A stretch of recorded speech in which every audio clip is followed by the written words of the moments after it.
nizere ko mwamaze gukanda subscribe nawe utarayikanda wikererwa ikande tubagezeho ibiganiro byinshi kandi byiza bamwe mwamaze kubikunda namwe mutarabikunda sinzi icyo mutegereje mwakundi ko mwabikunze kuko tubungura inama ndetse bimwe mwari muzi mukongera ubumenyi. Niba utarayikanda yikande ujye ubasha kudukurikira, turi kumwe namwe, turabakunda nk'uko muhora mubitwereka, natwe turabakunda. Mu biganiro by'uyu munsi naje kubabwira ahantu ushobora wowe mugabo ushobora gukoza inkuru yawe ukazamura amavangingo y'umugore ku buryo bwihuse. Hari abakobwa benshi bameze nk'aho nyine abahungu bazi ko batagira amavangingo, ariko buriya nta mukobwa utayagira. Nubwo abakobwa batayagira mu buryo bungana ariko barayagira. Ushobora kwibaza amavangingo ni iki? Amavangingo ni bya bindi twita kunyara. Hari abantu batabizi yuko abakobwa benshi baranyara, ariko ntabwo abahungu muba muzi ahantu mushobora gukoza inkuru ngo umukobwa anyare. Abahungu benshi bazi yuko kuriya wifata ukarongora umukobwa, kuriya wifata ugacumitamo imboro ukayimariramo, uba wumva ari bwo umukobwa ashobora kuzana amavangingo, ariko ntabwo ari ko bimeze. Imyanya yo kuryoherwa y'umukobwa ibe inyuma, iba ku gitsina cye, ku gituba cy'inyuma. Ntabwo mubizi, muzi ko wenda kuyishyiramo ariko umukobwa aryoherwa akanyara, ariko burya utakojeje imboro yawe ku myanya y'inyuma ntabwo umukobwa aryoherwa. Umukobwa aryohererwa inyuma y'igituba, ntabwo aryohererwa imbere y'igituba. Ushobora kwibaza rero nshobora kuyikoza he biki? Ubundi hari abakobwa bita ngo ni ba Mukagatare. Abo bakobwa bariho, turabizi ko babaho, ntabwo ari benshi ariko barahari. Hari n'abandi bakobwa bagira amavangingo menshi cyane. Hari noneho n'abandi bakobwa bagira makeya. Ariko wowe mugabo ushobora kugira uruhare mu kugira ngo umukobwa cyangwa umugore wawe ajye azana amavangingo, cyane yuko byoroshya gukora imibonano mpuzabitsina.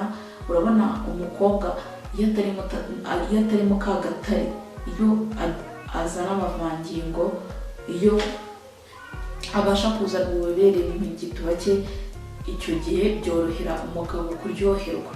Erega n'umukobwa hatariho ububobere ntabwo ashobora kuryoherwa n'imibonano mpuzabitsina, kuko buriya bubobere nibwo butuma n'imboro ikora hose ku nguni zose z'igituba, ubona umukobwa akaryoherwa. N'umugabo rero niko bigenda. Iyo hatarimo ububobere mu gituba, umugabo iramubangamira. Ushobora no gushyiramo imboro yawe yarangiza igacika n'ibisebe, cyangwa se kubikora ukumva ntabwo bikuryoheye, kuko ni nko gufata imboro yawe wenda ukayikuba kuri sima, urumva nawe yikubye kuri sima cyangwa yikubye ku kintu gikomeye, byanze bikunze urababara, cyangwa se iyo utababaye ucika n'ibisebe. Hamwe muzasanga ariko abantu bandurira n'indwara zo mu bitsina, ugasanga umuntu yaranduye nyamara yabaga harimo bwa bubobere, cyangwa umukobwa yazanye amavangingo ntabwo yari kwandura. Ibyo nabyo bishobora gufasha umugabo rero kurongora neza. Niba wateguye umugore wawe cyangwa umukobwa mugiye kurongorana, ukabona mu gitsina cye haje ububere, ariko nanone hari ahantu ushobora gukoza imboro yawe, ubundi warangiza ugahita uzana ya mavangingo vuba. Abahungu nimo kajya mutubeshyira ngo ntabwo tunyara, kandi ntabwo muba muzi ahantu ushobora gukoza imboro yawe warangiza ukanyaza umuntu. Ahantu rero ni nyamukuru hashobora guhita hazana amavangingo ni kuri rugongo. Rugongo narabibabwiye, rugongo iba mu majyaruguru y'igituba. Rugongo niyo iba imeze nk'akantu gasa nkaho kabyimbye. Ukibona igituba ubundi uhita ubona akantu mu majyaruguru y'igituba, akantu gasa nk'akabyimbye, niko ka rugongo. Kariya kantu rero gafite akamaro gakomeye cyane. Kariya kantu iyo ugakojejeho imboro, wateguye neza umukobwa mugiye kurongorana, wamuteguye, wamukoreye karesi ahantu hose, mbese muri modu, mwageze mu gikorwa mwatangiye, hari ahantu iyo hakojeje imboro niho umukobwa aryohererwa, nta n'ahandi.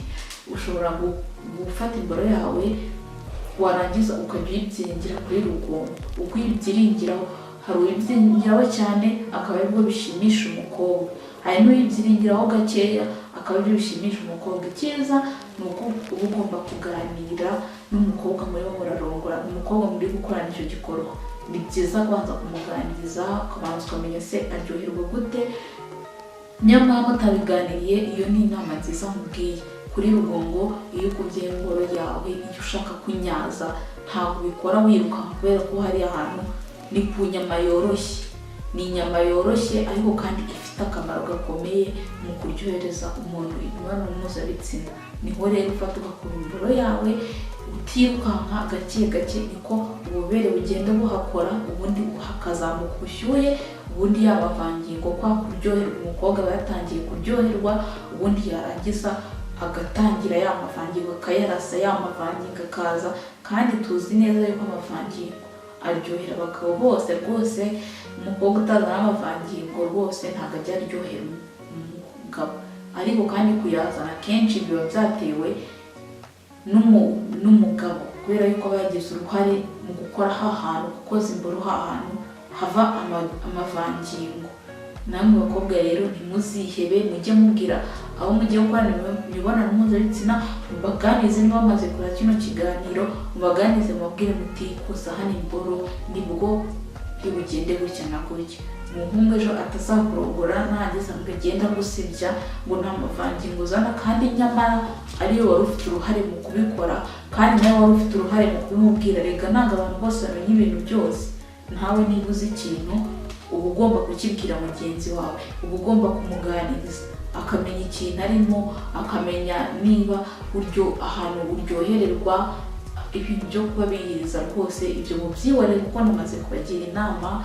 Niba bamaze kureba kino kiganiro, kanda share na mugenzi wawe utabibonye abashe kubimenya. Muri abo ngabo rega hayeho share, ashobora kuzavamo na shiri wawe, nawe akiga akazaza kuryohereza, akazaza kubwira ati nkoreza aha, nkoreza kuri Rugongo, ukazaza ukoza imboro yawe, ubundi amavangingo akaza.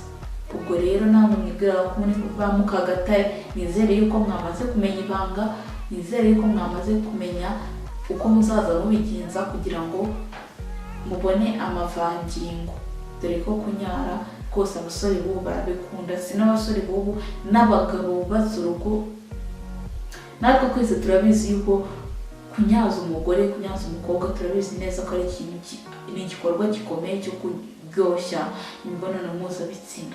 Wowe wamaze gukanda subscribe rero ndagushimiye cyane.